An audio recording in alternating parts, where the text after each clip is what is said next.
In 1905, the Texas Dental College began training generations of dental professionals in the art of healing and service to the community. When it became the University of Texas Dental Branch at Houston in 1943 and moved to a new building in 1955, two major dreams of that era were realized. Since then, the world has changed dramatically, and the dental branch must adapt and prepare for the challenges that lie ahead. That's what the Open to Health initiative is all about. We share our roadmap now to excellence and offer heartfelt thanks to those who have helped so far.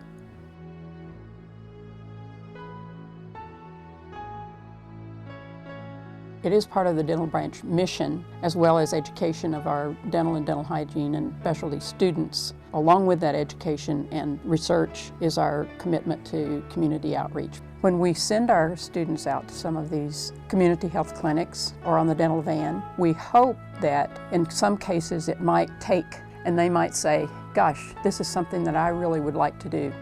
I might like to live in a smaller town. I might like to live in a smaller community. I might like to work in public health dentistry. We want them to understand the magnitude of the problem that we see in the Houston area and in the state as far as access to care. I think that if you don't experience that personally, that sometimes it's hard for students to, or potential dentists to grasp the seriousness of the problem.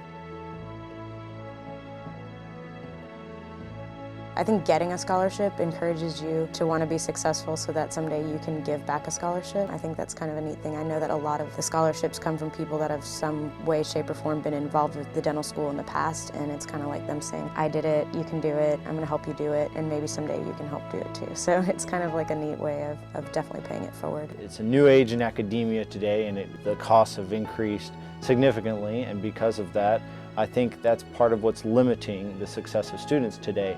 Although it might not have before, now it definitely does. And so it's definitely a huge help and a boost for any student today who receives any kind of support. I'm not sure there's any higher honor that can be bestowed on a faculty member than the creation of an endowed professorship. You know, it's just very exciting. And to also know that we had significant support from American Association of Endodontists Foundation through a matching grant to help make this a reality is it's almost like a dream come true. If we're going to recruit and retain the best possible faculty that we can have here, we're going to have to do what's necessary to attract them to Houston and to the University of Texas Dental Branch. And I think that establishing endowments is maybe the key way to do that. We're going to have to take the ball and be the leaders in that endeavor and ensure that we can attract and retain the best quality faculty. Traditionally, salivary glands have belonged to the discipline of dentistry, and all the studies have been primarily focused on saliva and caries. But now we're looking outside the box and thinking more about using it as a diagnostic media for systemic diseases. You know, the journey or the pursuit of the Holy Grail, so to speak, is being able to get a screening test for breast cancer that is affordable by all the citizens of Texas.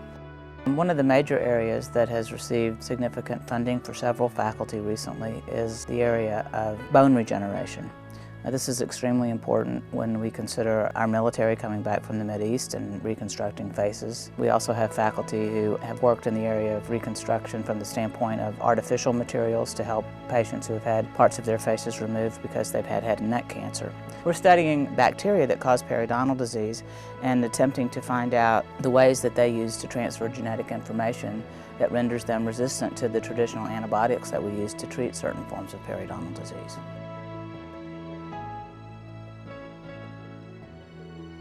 The first time I heard mention of a new building was actually in an Associate Dean's meeting with then Dean Ron Johnson. And my recollection is the first time a new building was spoken was from Dr. John Ludington, because we were all sitting around at a table talking about things we wish we could do in this building, but that the building was holding us back. And I remember John saying, well, sounds like we need a new building.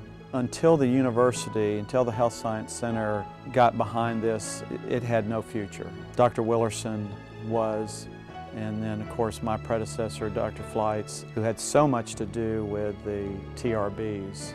So once they got behind it, it was tremendous. I would say also the two $1 million gifts to me gave some external credibility to the project.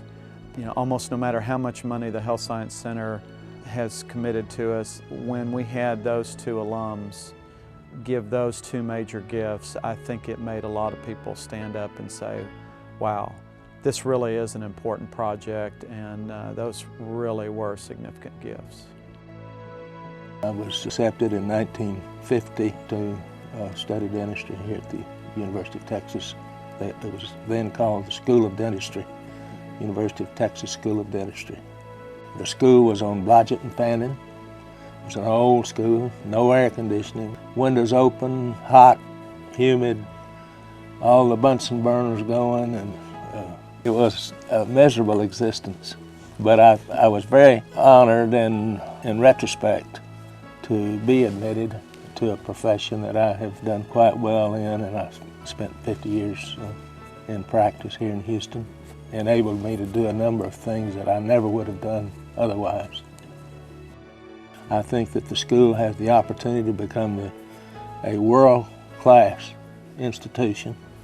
The facility will be first class. I think it'll be second to none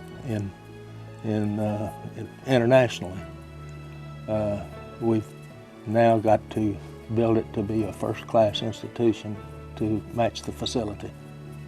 If you really want to make a difference in someone's life, a student's life, a patient's life, a faculty member's life, maybe your own life, that we are with this building and at this moment in time, this is an opportunity.